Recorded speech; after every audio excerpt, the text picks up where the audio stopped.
Clôture dans le vert ce soir pour le CAC 40. L'indice parisien gagne 0,93% à 5523 points.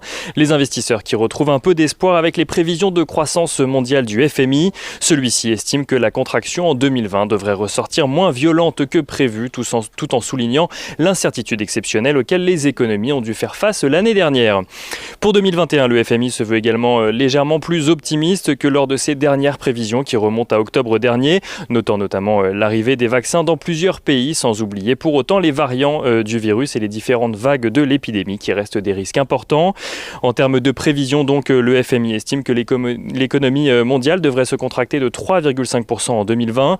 En 2021, l'institution est légèrement plus optimiste. Donc, lors de ses dernières prévisions, l'institution table sur une croissance de 5,5% contre 5,2% il y a 3 mois. Une estimation due notamment à des anticipations de croissance revues à la hausse pour les États-Unis ou encore la Chine. La prévision de croissance pour la zone euro recule, elle, d'un point. Le FMI anticipe que l'économie européenne rebondisse de 4,2% à présent, revoyant à la baisse au passage ses prévisions de croissance pour la France ou encore l'Allemagne. Les investisseurs parisiens qui suivent également la situation italienne alors que Giuseppe Conte a démissionné de son poste de président du Conseil pour tenter de former un nouveau gouvernement.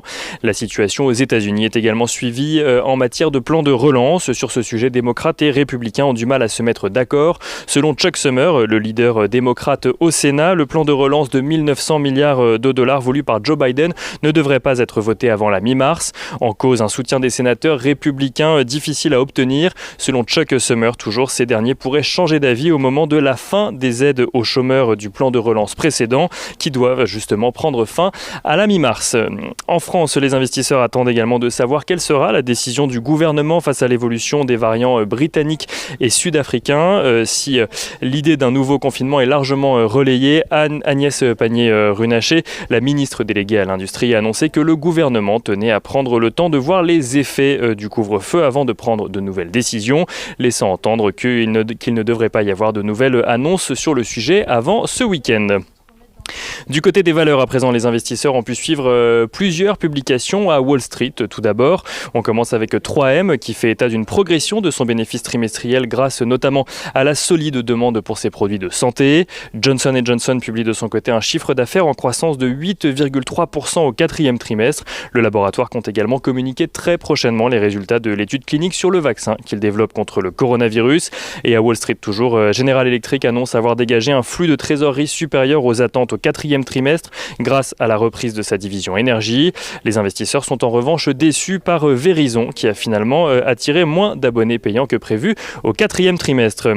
À Paris, on notera que les bancaires sont recherchés alors qu'UBS annonce un bénéfice en progression de 137% au 4e trimestre 2020 à 1,71 milliard de dollars. Cela donne un bénéfice par action de 0,46 dollars contre 0,26 anticipé. Et on notera également que Interparfums relève sa prévision de marge d'exploitation pour 2020 après avoir publié un chiffre d'affaires supérieur aux attentes au 4e trimestre. Et on finit avec l'agenda de la journée de demain. Demain, les investisseurs prendront connaissance de la décision de politique monétaire de la Fed, suivie du discours de Jérôme Powell. De nombreuses statistiques seront également au programme, même si les regards risquent d'être majoritairement tournés vers les publications de résultats de LVMH ce soir, ainsi que de Microsoft aux États-Unis ce soir. Puis demain aux États-Unis, les publications d'Apple, Facebook, Tesla, Boeing ou encore Mastercard.